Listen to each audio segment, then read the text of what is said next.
ಸೂತ್ರಧಾರ ದೇವನು ನಡೆಸುವನೆಂಬುದು ಸತ್ಯ ಮಾಡಿದ ಕರ್ಮದ ಫಲಗಳು ನಿತ್ಯ ಕಾಳವು ಬೆಸುಗೆ ಜೀವನ ನಾಟಕ ಸೂತ್ರ ದೇವನಾಡುವ ಸೂತ್ರ ದೇವನಾಡುವ ಸೂತ್ರ ದೇವನಾಡು ಸೂತ್ರ ದೇವನ ಶಿಕ್ಷೆಯಾಗಿರುವ ಮನುಜನ ಕಣ್ಣನ್ನು ತಪ್ಪಿಸಬಹುದು ದೇವನು ಕಣ್ಣನ್ನು ತಪ್ಪಿಸಬಹುದು ಅವನೇ ಸೂತ್ರಧಾರ ಅವನೇ ನಿರತನಾದ ಸೂತ್ರಧಾರ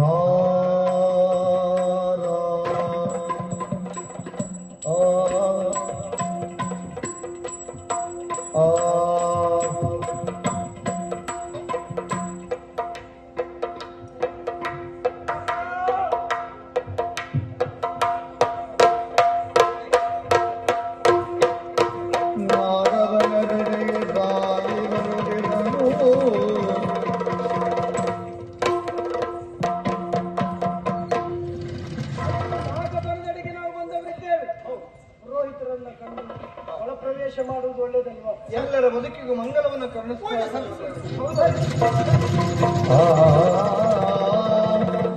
ನಾಗನಂ ಪ್ರಾರ್ಥಿಸಲಿರಲು ಬನದೆಡೆ ಚೀರುವ ಧ್ವನಿಯಂ ಕೇಳಿ ಕರುಳು ಹಿಂಡುವ ದರದಿ ಚೈತ್ರ ಯಾರಿವಳು ನನ್ನ ಚೈತ್ರದಲ್ಲಿ ಕರುಳು ಹಿಂಡುವ ಧ್ವನಿಯಾಗಿದೆ ಪೌರ್ಣಮೆಯು ತಿರುಗಿ ನೋಡುವುದು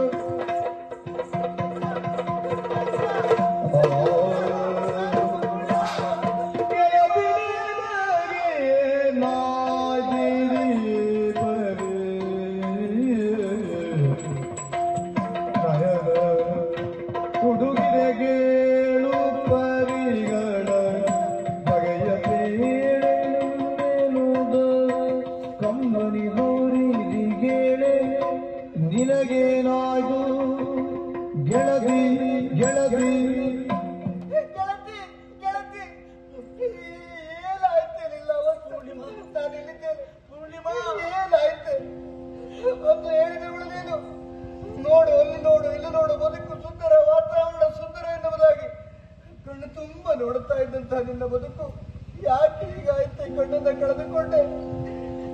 ಮನ್ನಿದೆನ್ನ ಪರಲಾದ ಗೆಳತಿ ನಿನ್ನ ನಿಮ್ಮಲ ಮನಸ್ಸಿಗೆ ಮುನ್ನ ದ್ರೋಹವ ಎಣಿಸಿ ಪಾತಕಿಯಾದೆನ್ನನು ಮನ್ನಿಸೋ ದೇವನು ಇತ್ತ ಶಿಕ್ಷೆ ಮನ್ನಿಸೋ ದ್ರೋಹವೈ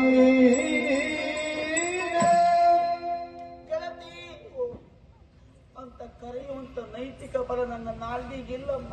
ಏನಾಯ್ತೆ? ನಾನೊಬ್ಬಳು ಪಾಪಿ ಇದ್ದೇನೆ.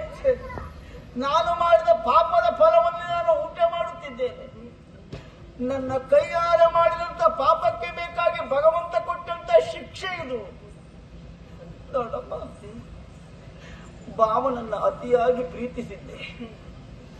ನೀನು ಅವನನ್ನೇ ಪ್ರೀತಿಸಿ ಮದುವೆಯಾದೆ ಎಂಬ ಕಾರಣಕ್ಕಾಗಿ ನಿನ್ನ ಮೇಲೆ ಹಗೆ ಸಾಧಿಸುವುದಕ್ಕೆ ಮುಂದಾದೆ. ಒಂದೋ ಎರಡು ಎಷ್ಟೆಲ್ಲ ಪ್ರಕರಣವನ್ನೇ ನಾನು ಮಾಡುವುದಕ್ಕೆ ಮುಂದಾದೆ.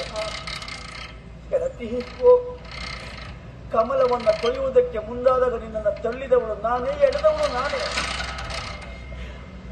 ಪರಿಣಾಮವಾಗಿ ನನ್ನ ಬದುಕನ್ನೇ ನಾನು ಜಾರಿಸಿಕೊಂಡೆ. ಅಷ್ಟೇ ಅಲ್ಲ, ಗರ್ಭಿಣಿಯಾಗಿ ತವರಿಗೆ ಹೊರಟ ಕಾಲಕ್ಕೆ ರಥವನ್ನ ಹಿಂಬದಿಯಿಂದ ತಳ್ಳಿದ್ದು ನಾನೇ. ನಿನ್ನನ್ನ ಸಾಯಿಸಿಯಾದರೂ ಭಾವನನ್ನ ಪಡೆಯಬೇಕು ಅಂತ ಭಾವನೆಗೆ ಸೆರೆಮನೆಯ ಮಾತು ನನ್ನಿಂದ ಆಯಿತು. ಸೆರೆಮನೆಯಲ್ಲಿದ್ದಾಗ ನನ್ನ ಬಯಸುವುದಕ್ಕೆ ಮುಂದಾದೆ.